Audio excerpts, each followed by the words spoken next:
Então nós vamos falar deste assunto sobre Israel no plano de Deus, por que nós devemos nos importar com isso, por que nós devemos orar por Israel. E eu gostaria de começar propondo uma reflexão aqui para você. Vamos supor, vamos imaginar que nós não fôssemos cristãos.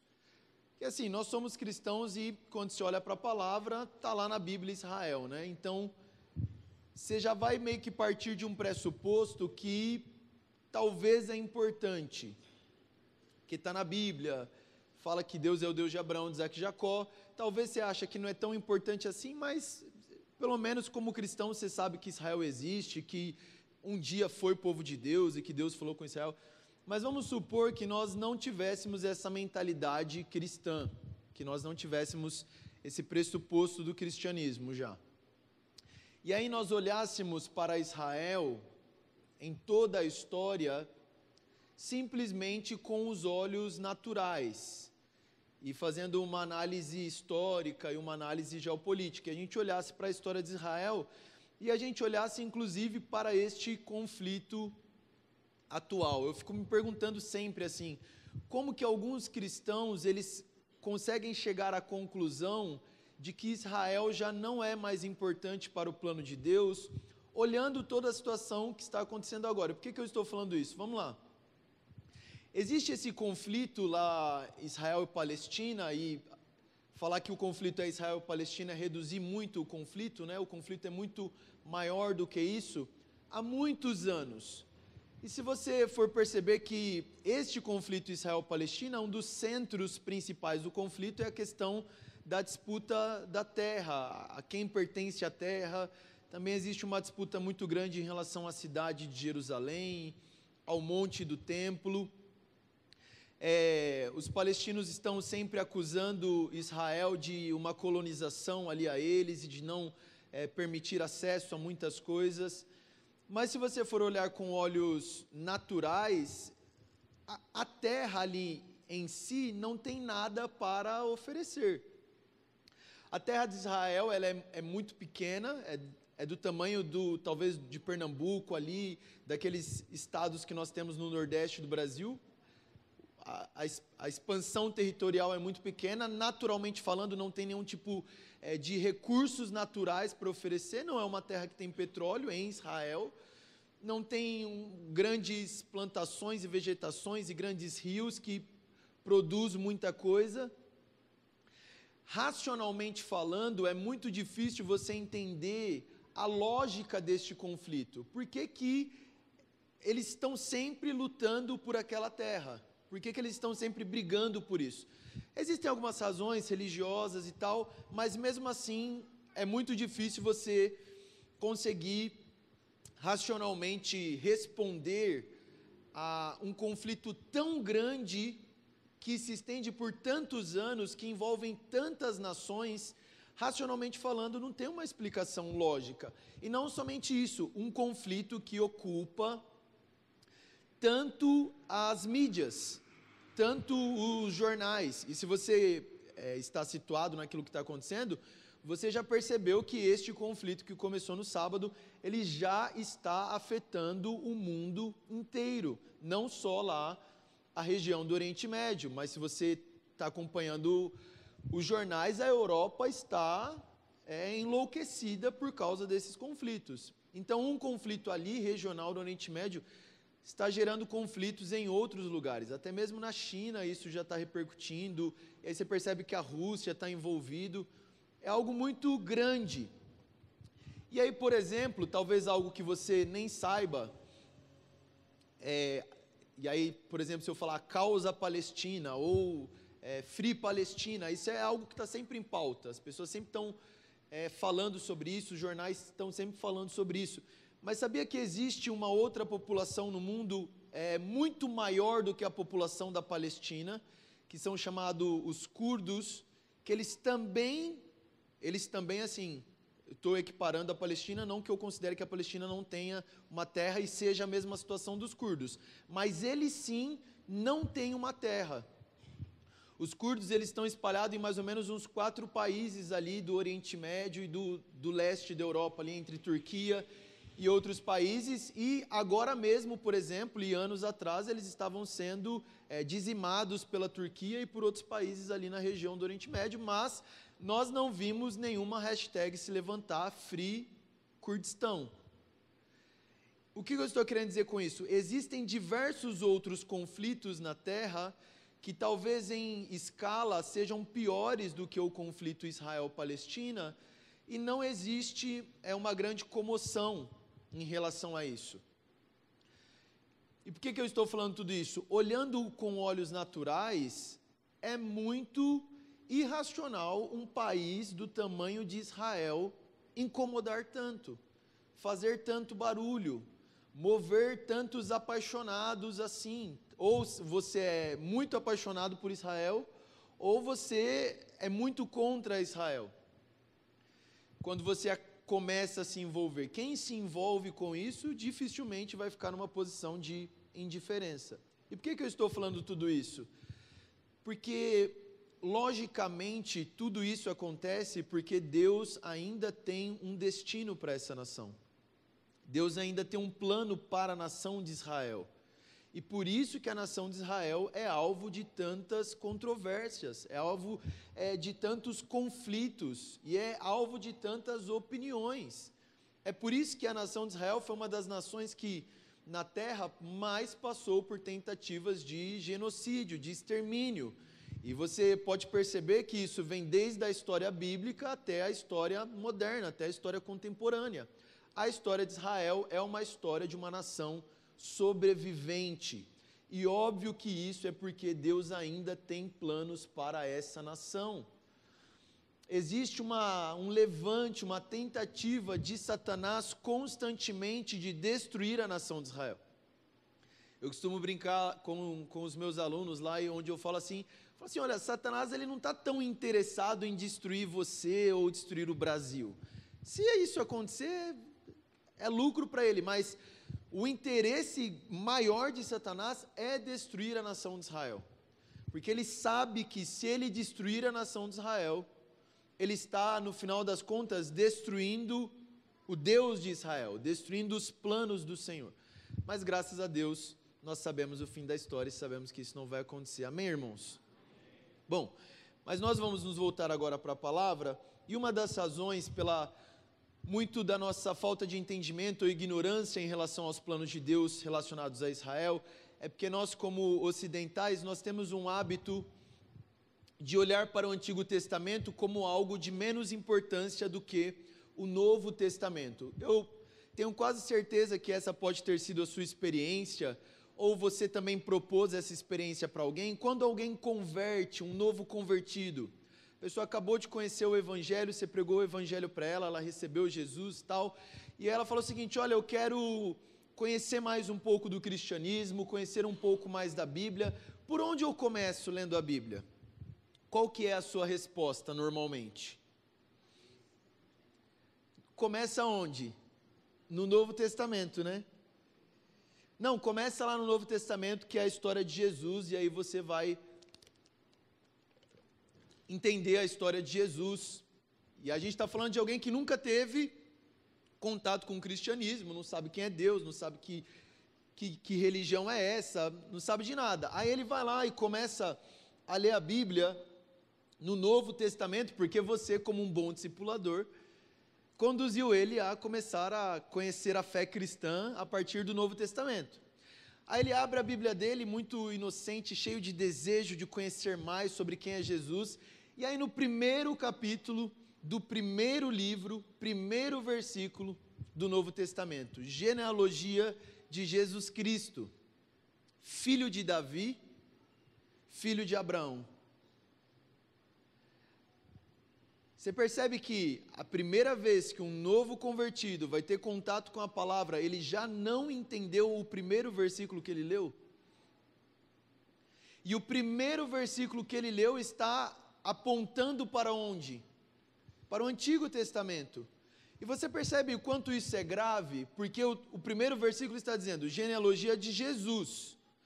quando nós vamos falar sobre a genealogia de alguém, nós estamos falando sobre a história daquela pessoa, sobre a identidade daquela pessoa. E aí ele lê genealogia de Jesus, filho de Davi, filho de Abraão. Ele não sabe quem é Davi, porque ele não leu o Antigo Testamento. Ele não sabe por que Jesus é chamado de filho de Davi. Ele não sabe quem é Abraão, por que Jesus é chamado de filho de Abraão. E aí daqui a pouco ele vai ler que Jesus, na verdade, nasceu e ele não tinha meio que um pai natural. E aí o pai dele era José, mas eu li que era Davi e Abraão, mas agora está falando que é José, eu já... E perceba como isso é grave, porque a compreensão da identidade de Jesus Cristo fica comprometida. O cara entra na fé cristã, o cara começa lendo a palavra, e a coisa mais importante que é nós sabermos quem é Jesus Cristo, qual é a identidade de Jesus Cristo, o que significa Jesus Cristo, ele já começa na fé cristã entendendo isso errado, não entendendo o que significa Jesus Cristo ser filho de Davi e filho de Abraão. E eu brinco, gente, quem chega numa biblioteca, pega um livro da prateleira, abre o livro e faz a seguinte pergunta: por onde eu começo lendo esse livro? Quem em sã consciência faz isso, gente? Abrir um livro e se perguntar por onde ele começa lendo esse livro. Falar, acho que eu vou começar aqui no capítulo 14. Não. E aí teve aquelas pessoas que, talvez, assim, as intenções foram boas, né? Mas elas fabricaram a Bíblia, a famosa Bíblia azulzinha. Quem teve já a Bíblia azulzinha? Botava no bolso. E ela tem só o Novo Testamento. E Salmos e Provérbios. Salmos e Provérbios. Qual é a mensagem por detrás de tudo isso? No final das contas, o Novo Testamento é o que realmente importa. O mais importante mesmo é o Novo Testamento. E talvez você está me ouvindo agora e você pensa assim. Eu brinco lá com os alunos. Falo assim, imagina que você está em um helicóptero e lá numa ilha deserta tem alguém que precisa se converter e você tem na sua mão o Antigo Testamento e o Novo Testamento. E você só tem um para jogar para aquela pessoa. Qual que você jogaria para ela ler? Você só pode jogar um, não vem falar os dois. Então, lá no fundo, na nossa mente, a gente ainda tem essa questão de que não, o Novo Testamento, ele é mais importante do que o Antigo Testamento. E a questão é, esse livro ele chegou para nós. A gente não precisa ficar fazendo essa divisão de qual é mais importante um do que o outro. Mas isso também mostra que a gente não crê na forma como Deus nos entregou este livro. Porque aí quando você vai lá em Gênesis capítulo 1, versículo 1, no princípio criou Deus os céus e a terra. Isso sem nenhum tipo de pressuposto dá para entender muito bem, qualquer pessoa consegue entender isso. E muito da nossa falta de entendimento sobre Israel no plano de Deus é porque nós temos uma leitura da Bíblia que supervaloriza o Novo Testamento em detrimento do Antigo Testamento. Como se o Antigo Testamento ele só fossem histórias, não fossem tão importantes assim.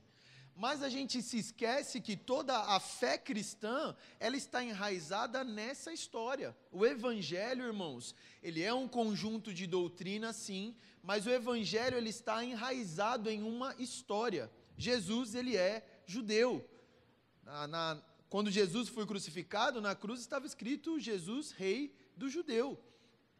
Nós lemos os Salmos. O que são os Salmos? São os cadernos de devocionais de homens judeus. Nós estamos lendo as orações de homens judeus e pedindo para Deus falar conosco em cima dessas orações. Quando nós lemos Gênesis, o que é Gênesis? A história dos hebreus. Aí nós vamos lá na história de Abraão, lemos a história de Abraão, lemos a história de Moisés. Você já percebeu como o cristianismo é meio maluco, né? Uma loucura? A gente lê uma história de um homem e a gente fala assim, Deus, fala comigo por meio dessa história, desses homens, judeus, hebreus. Então, O meu objetivo hoje aqui, se nós tivermos tempo suficiente, é mostrar um pouco Israel no plano de Deus, e nós vamos chegar ao ponto de falar sobre esse conflito que nós estamos presenciando agora. Será que esse conflito ele é relevante no que diz respeito ao destino de Israel e à escatologia e à profecia bíblica? Então, nós vamos começar em Gênesis, os 12 capítulos iniciais de Gênesis. Se você entender esses 12 capítulos de uma forma equivocada, como que é o nome do rapaz da câmera mesmo? Kaique, eu posso vir aqui assim? Ele falou, pode, velho, meio assim, né? Assim.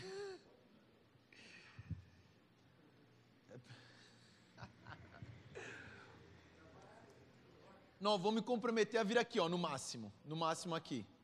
Não vou mais do que aqui. E talvez aqui, desse lado aqui. Só esses dois, aqui ao lado do púlpito. Os 12 capítulos iniciais de Gênesis, preste só atenção aqui. Do capítulo 1 ao capítulo 12, nós temos 2000 anos de história. Capítulo 1 de Gênesis ao capítulo 12, nós temos 2000 anos de história. Do capítulo 12 até a vinda de Jesus, até ali o início do Novo Testamento, nós temos mais 2000 anos de história. O que isso significa? Que essa divisão de capítulos aqui está muito mal equilibrada. Em 12 capítulos iniciais, e se você folhear aí, talvez dá umas 6, 7 páginas da sua Bíblia, nós temos 2000 anos de história. E todo o restante, a partir de Gênesis 12 até o final do Antigo Testamento e o Novo Testamento, nós temos mais 2000 anos de história. Você percebe que existe um desequilíbrio muito grande em como a história é contada? A impressão que dá é que os 12 capítulos iniciais, Moisés, que organizou e escreveu grande parte do Pentateuco, aparentemente os 12 capítulos iniciais ele está resumindo muito. Ele está escrevendo muito rápido. Mas quando chega no capítulo 12, ele muda a forma de escrever. E a narrativa bíblica, ela começa a ser mais detalhada. Algo acontece no capítulo 12, então, que muda a forma dos autores bíblicos de contarem a história. E nós precisamos entender o que está acontecendo nesses 12 capítulos iniciais, para nós entendermos a importância e o significado de Israel. Aqui nos 12 capítulos iniciais, existe um padrão que eu gosto de chamar de juízo e redenção, ou bênção e misericórdia ou punição ou castigo, tá? Bênção ou misericórdia, juízo e redenção. Nós vamos ver esse padrão aqui de Gênesis capítulo 1 até Gênesis capítulo 12. Eu não vou abrir a maioria dos versículos, tá? Para a gente ganhar tempo, eu vou só contar o que acontece nos capítulos. Mas no capítulo 3 de Gênesis, o que acontece no capítulo 3? A queda do homem. Adão e Eva no jardim, Deus manda que eles não comam do fruto da árvore da vida, e eles desobedecem ao Senhor. O Senhor expulsa o homem e a mulher do jardim, e Deus desfere palavras de juízo, castigo, punição ao homem. Então a mulher agora vai ter dor quando der luz a filhos, o desejo dela será contra o marido vai exercer um domínio autoritário sobre a mulher ali. O homem ele vai trabalhar na terra, mas a terra vai ser dura, vai ser difícil colher, o trabalho vai ser com muito suor. A morte também é um castigo que vem depois do pecado. Então em Gênesis capítulo 3 nós temos uma cena de juízo por causa do pecado. Mas, mesmo no meio dessa cena de juízo, nós temos uma promessa de redenção, nós temos misericórdia, nós temos a bênção do Senhor também ali em Gênesis capítulo 3, no versículo 15, o Senhor promete que o descendente da mulher vai pisar a cabeça do descendente da serpente. Ali é o que muitos vão chamar do proto-evangelho, a primeira promessa messiânica, ali em Gênesis capítulo 3. Então nós temos juízo, mas nós também temos misericórdia, bênção, redenção. Quando você segue a narrativa, em Gênesis capítulo 4, nós temos a primeira cena fora do Jardim do Éden, e é a cena ali de Caim e Abel. Nós temos também o primeiro homicídio. Caim, ele mata o seu irmão Abel. E quando Deus vai ao encontro de Caim, Deus também pune Caim. Deus diz assim para Caim: olha, você vai ser um fugitivo. Você vai andar nessa terra como se alguém estivesse te perseguindo. Você não vai ter paz. E aí Caim reclama com o Senhor e fala: olha, essa punição é dura demais para mim. Quem me encontrar vai acabar me matando. E o que o Senhor faz? Não, eu vou colocar uma marca sobre você, para quem te encontrar não te mate. Ou seja, mesmo em Caim, quando Deus profere palavras de juízo contra ele, quando Caim reclama ao Senhor, o Senhor estende um relance de misericórdia que Deus tem com Caim e coloca uma marca nele para que quem o encontrasse não o matasse. Então nós temos novamente esse padrão, juízo e uma espécie de redenção. Não que Caim foi redimido, mas uma demonstração de graça e misericórdia do Senhor. Mais na frente nós temos Gênesis capítulo 6. O que acontece em Gênesis capítulo 6? Qual é o episódio do capítulo 6? Dilúvio. Então está muito claro qual é o juízo de Deus. Os homens, a maldade humana está chegando a níveis extremamente cruéis e Deus envia o dilúvio como uma demonstração de juízo. Mas se tem um juízo, nós também precisamos encontrar misericórdia, graça, redenção. E a misericórdia está em salvar Noé e a sua família por meio da arca. Novamente esse padrão, juízo e redenção. E aí nós chegamos no capítulo 11. O que nós temos no capítulo 11? Quem lembra? Capítulo 11 é a Torre de Babel. Talvez este capítulo 11 aí seja um dos capítulos mais mal interpretados da Bíblia. Se eu te desse uma folha em branco agora e uma caneta e pedisse para você desenhar para mim o episódio da Torre de Babel, provavelmente você começaria a desenhar um prédio muito alto como o World Trade Center aí, ou eu preciso sempre atualizar o exemplo e eu nunca lembro de fazer isso antes, né? Qual que é o maior prédio do mundo aí hoje?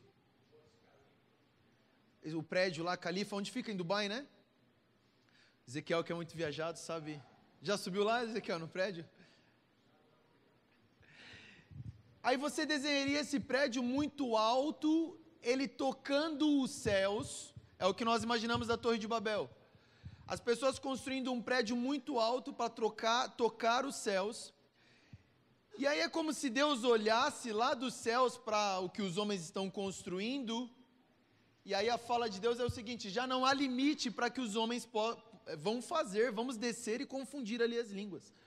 É como se Deus olhasse do céu e os homens estão subindo e Deus falasse assim: nossa, eles estão quase chegando. Vamos descer e confundir ali, porque senão o que, gente? Senão o que? Os homens vão construir um prédio bem alto para chegar no trono de Deus e tomar o controle do universo? Tipo o quê? Mas não é mais ou menos isso que a gente pensa da Torre de Babel? Eles construindo um prédio muito grande para chegar nos céus e fazer o quê? Não é isso que está acontecendo ali. Eles não estão construindo uma torre. Quando fala torre ali, gente, não é um prédio como nós temos um prédio. O que eles estão construindo ali, na verdade, é uma cidade e eles estão construindo um templo. Quando eles falam ali, vamos construir uma torre cujo topo toque os céus e façamos o nosso nome famoso, o que eles estão querendo dizer é o seguinte: nós vamos construir um templo, nós vamos construir um edifício, e esse edifício vai chamar a atenção dos deuses, vai chamar a atenção dos céus, até porque Yahweh não existia naquela época. O que eu estou querendo dizer com Yahweh não existia naquela época? A revelação de Deus como Jeová e Yahweh, um único Deus, não existia. Naquela época eles eram politeístas, adoravam muitos deuses. Então a ideia deles era construir um templo para chamar a atenção dos deuses, para que o nome deles se tornasse famoso. Olha só, pessoas querendo atrair a atenção dos céus para fazer o nome deles famoso. Acho que você já viu essa história em algum lugar, né?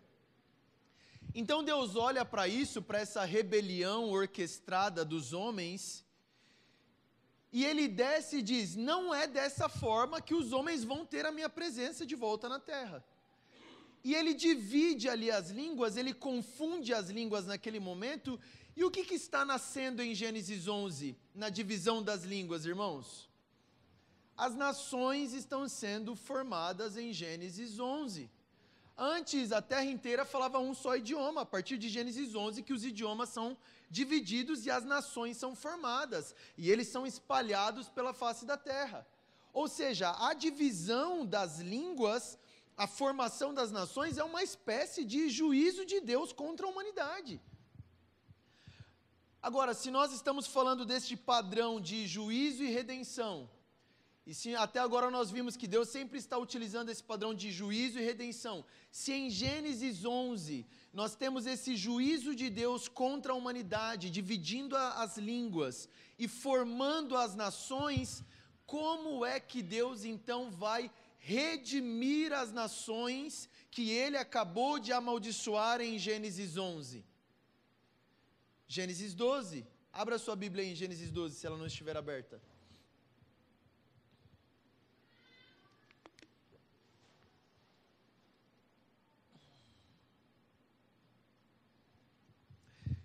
Gênesis 12, versículo 1, então o Senhor disse a Abrão: sai da tua terra, do meio dos seus parentes e da casa do seu pai, e vai para a terra que eu te mostrarei.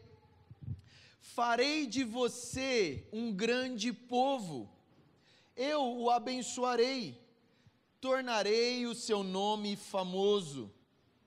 Abençoarei os que te abençoarem, amaldiçoarei os que te amaldiçoarem, e por meio de você todos os povos da terra serão abençoados. O que está acontecendo em Gênesis 12, irmãos? A escolha de Abraão e a eleição da nação de Israel.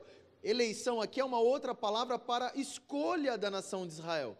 O livro de Juízes, ele vai nos dizer que Abraão foi tirado de um contexto de idolatria. Muito provavelmente, ou Abraão ou os seus pais estavam envolvidos no episódio de Gênesis 11, cometendo idolatria e querendo o favor de Deus para tornar o seu próprio nome famoso. Então, depois que as línguas são confundidas e as nações começam a ser formadas, o que é que Deus faz? Deus escolhe um homem desses que foram formados em Gênesis 11 e diz: olha, sai da tua terra, sai do meio dos teus parentes e vai para a terra que eu vou te mostrar, porque eu vou fazer de você uma grande nação. Então imagina só, irmãos, para você entender a escolha de Israel, a eleição de Israel. Por que Israel? Por que a nossa Bíblia, até Atos capítulo 10, é só a história de Israel? Mesmo a igreja, irmãos, Atos capítulo 2, quem eram aqueles 120 reunidos no dia de Pentecostes? Todos eles eram judeus. Os 3.000 que converteram com a pregação de Pedro, quem eram? Judeus. Sabe quando os gentios vão de fato entrar na história bíblica? Só lá em Atos capítulo 2, quando Pedro vai na casa de Cornélio. Antes disso é só Israel.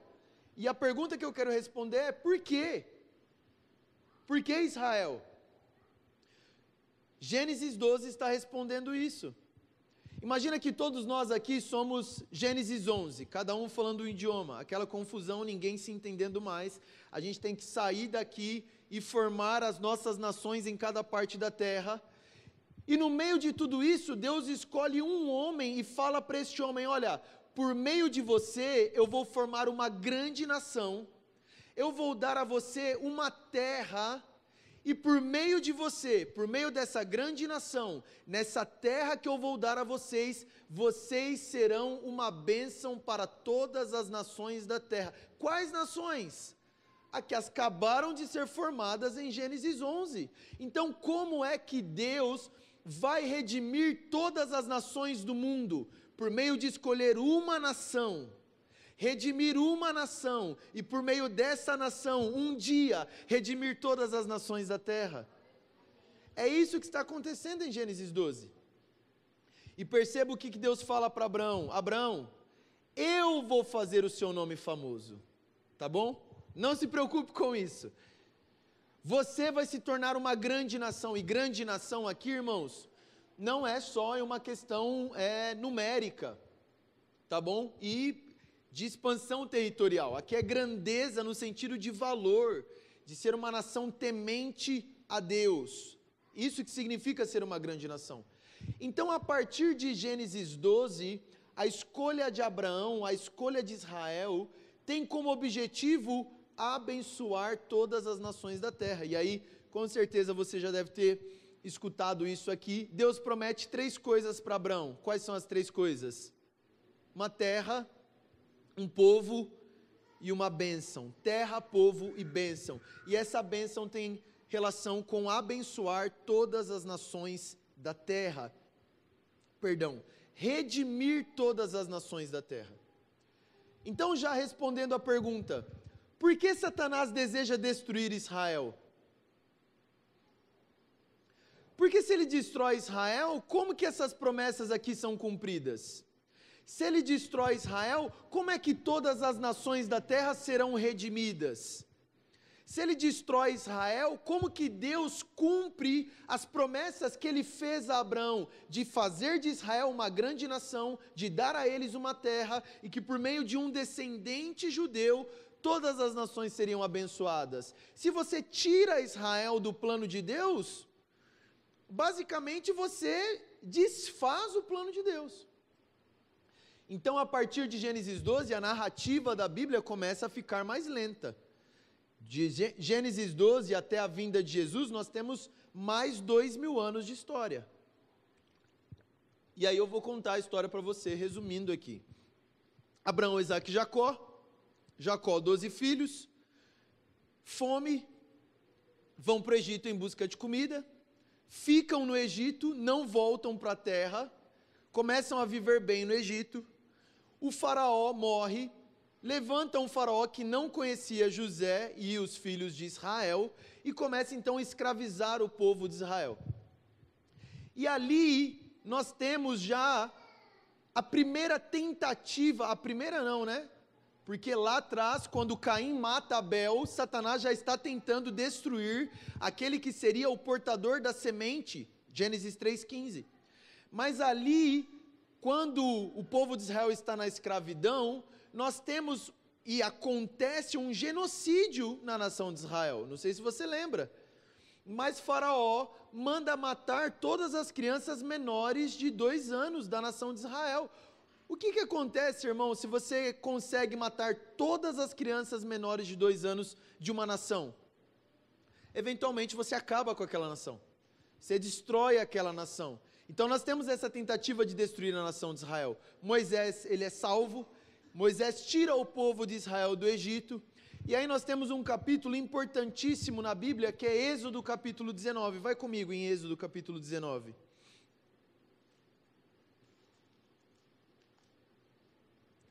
O Êxodo é extremamente importante, irmãos, e significativo para a escatologia, tá?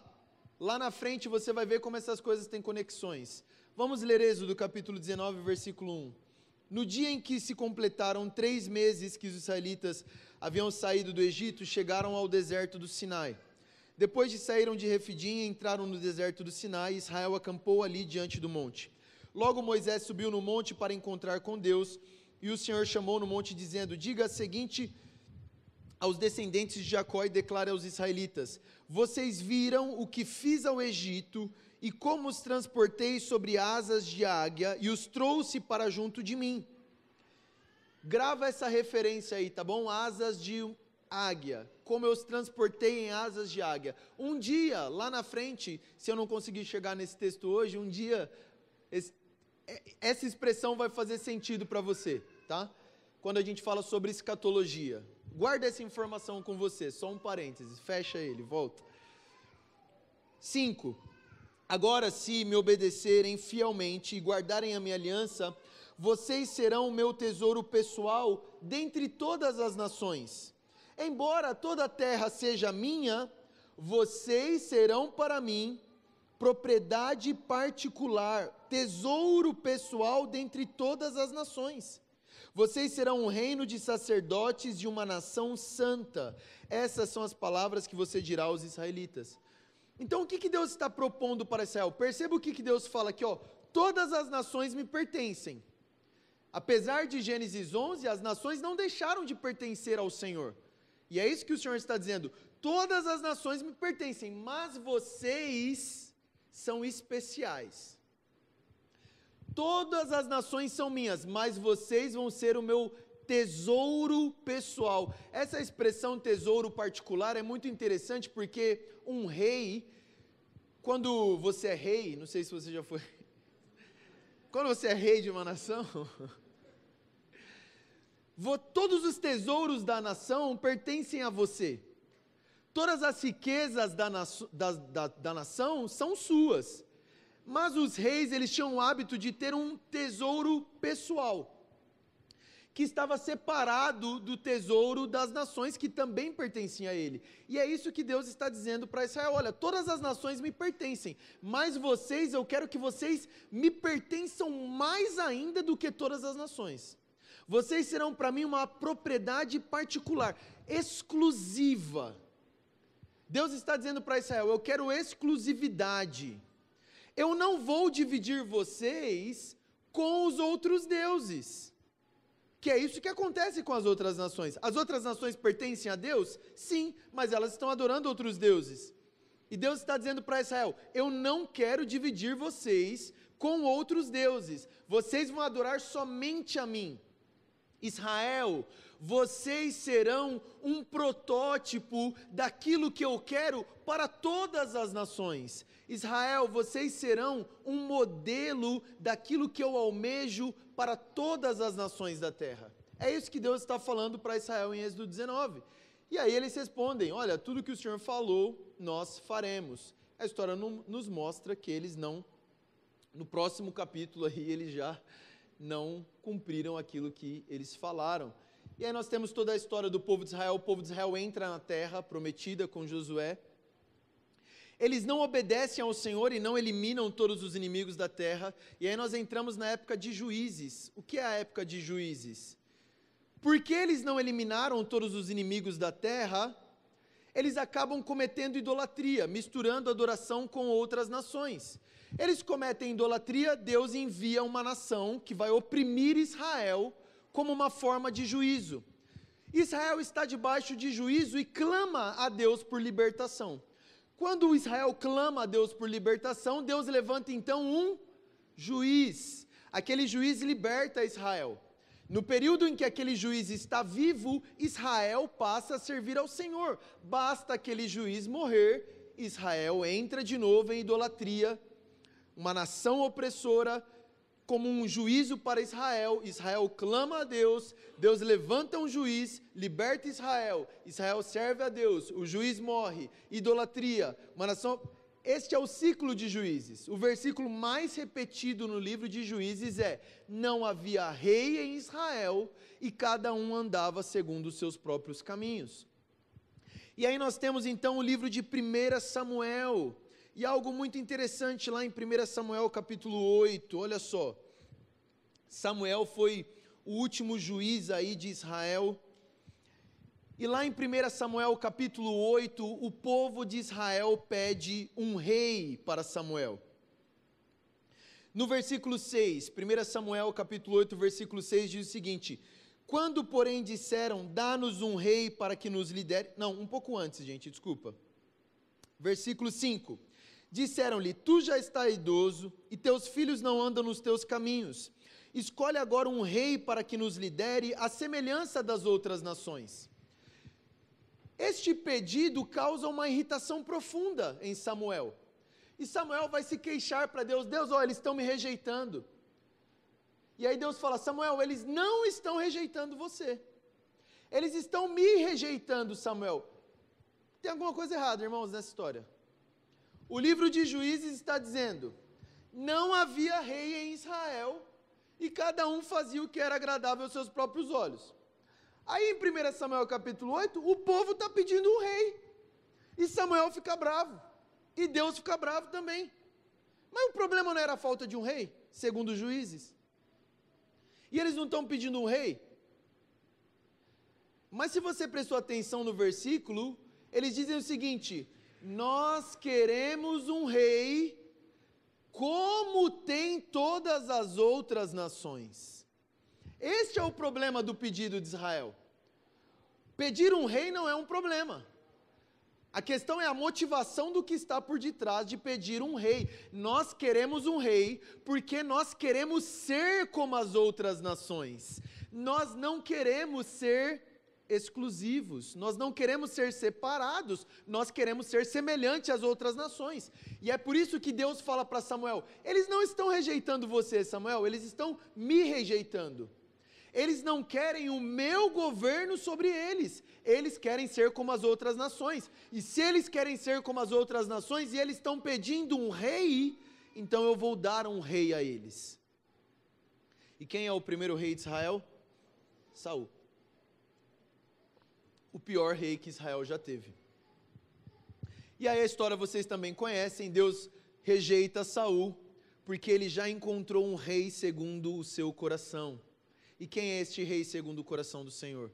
Davi. E a gente poderia falar horas e horas sobre Davi, mas a única coisa que eu quero falar sobre Davi está lá em 2 Samuel capítulo 7. Alguns feitos aí de Davi, né? A arca estava perdida. Saul nunca se importou em recuperar a arca que foi roubada pelos filisteus. E a primeira ação de Davi como rei é mandar buscar a arca que estava perdida. Outra ação muito importante de Davi foi escolher Jerusalém como capital de Israel. Isso é muito significativo. E aqui em 2 Samuel capítulo 7, o que nós temos? Deus deu descanso a Davi de todos os seus inimigos. A época de Davi, o governo de Davi e Salomão foi o auge do governo de Israel. Foi o mais próximo que Israel chegou do cumprimento de Gênesis 12. E aqui neste momento, Davi está no seu palácio de cedro, e a arca está ainda numa tenda de pano. Ele não levou a arca para Hebrom, onde estava o tabernáculo. Ele colocou a arca em um tabernáculo de pano, e vocês conhecem a história, colocou músicos, cantores ali, e fica em adoração dia e noite ali ao redor da arca. E aqui, 2 Samuel capítulo 7, diz o seguinte, versículo 2: certo dia ele disse ao profeta Natã: aqui estou eu morando num palácio de cedro, enquanto a arca de Deus permanece numa simples tenda. Natã respondeu ao rei: faz o que estiver em tua mente, pois o Senhor está contigo. E naquela mesma noite o Senhor falou a Natã: vá dizer ao meu servo Davi que assim diz o Senhor: você construirá uma casa para eu morar? Não tenho morado em nenhuma casa desde o dia em que tirei os israelitas do Egito. Tenho ido de uma tenda para outra, de um tabernáculo para o outro. Por onde tenho acompanhado os israelitas? Alguma vez perguntei a algum líder deles, a quem ordenei que pastoreasse Israel, o meu povo: por que você não me constrói um templo de cedro? Irmãos, perceba o que está acontecendo aqui. Davi tem essa ideia de construir um templo, uma casa de cedro para a arca, para Deus.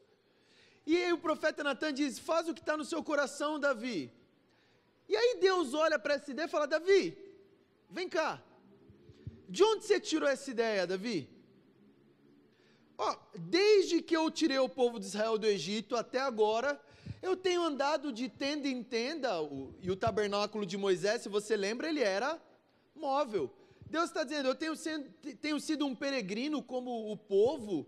Davi, por acaso eu disse a algum líder de Israel para me construir uma casa de cedro?